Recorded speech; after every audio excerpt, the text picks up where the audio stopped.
الاستثمار في العقار بعض الناس بتقول انه فقد قيمته.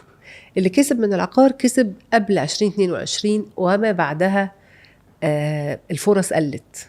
الى اي مدى توافق على الكلام ده؟ المدى ده هنعتبره يعني من 0 ل10؟ صفر. اوكي. ما زال لحد دلوقتي استثمار في العقار ولا انه شخص يستخدمه؟ يعني ايه يستخدمه؟ سكن يعني؟ اسكن بس كده. لو جينا النهارده لونش بيحصل لاحد المشروعات في واتيفر فين المناطق، الواقع ان الناس بتتحرك وبتجري على اللونش ده عشان تاخد سعر قليل، السعر بتاع اللونش، عشان بعد اللونش بيوم باتنين بشهر باكس من الوقت السعر بيختلف. هو بيبقى دفع مقدم بس، يعني ممكن تدخلي حضرتك في لونش تحطي مقدم ليتس سي مثلا، حصلت معايا في واحده من اللونشز، وده طبيعي وبيحصل، انه بيخش العميل، دخل العميل حجز اليونت ب100,000 جنيه، خرج على الباب عشان عندنا البيع قفل، خرج على الباب اخد 150,000 جنيه اوفر في اليونت.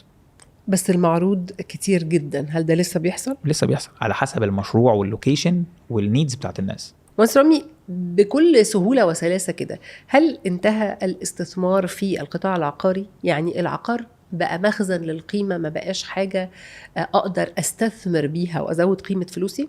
أنا سمعت المصطلح ده. خلينا نحسبها حسبة صغيرة بسيطة وسريعة بالأرقام عشان تبان الأمور قدامنا.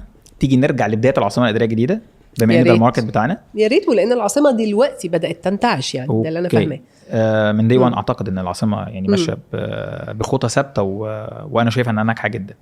طيب لو رجعنا ل 2018 بدايات العاصمه خالص، هنبص نلاقي ان متوسط سعر بيع السكني كانت اقل شركه بتبيع تقريبا ب5 وكسور، واعلى شركه بتبيع ب9,000 جنيه، واحنا كنا تقريبا حوالي 6 أو 7 شركات اللي كانوا في البدايه يعني بيعلنوا بيع.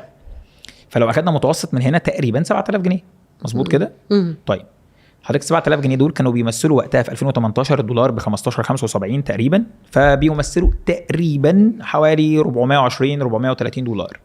طب تيجي النهارده سعر متوسط سعر البيع السكني، متوسط سعر البيع 42,000 جنيه، وحطي تحتيها 30 خط في ان ده متوسط، في اعلى من كده بشويتين. اوكي، ده رقم كبير قوي، ده واقعي النهارده، احنا بنتكلم النهارده، ده موجود النهارده. تمام. فلما تيجي تقيسي بقى ال 42,000 جنيه السعر الدولار النهارده 48، يديني 900 دولار تقريبا. يبقى ازاي نقول مخزن؟ ازاي نقول كده وهو انا كان معايا 400 دولار؟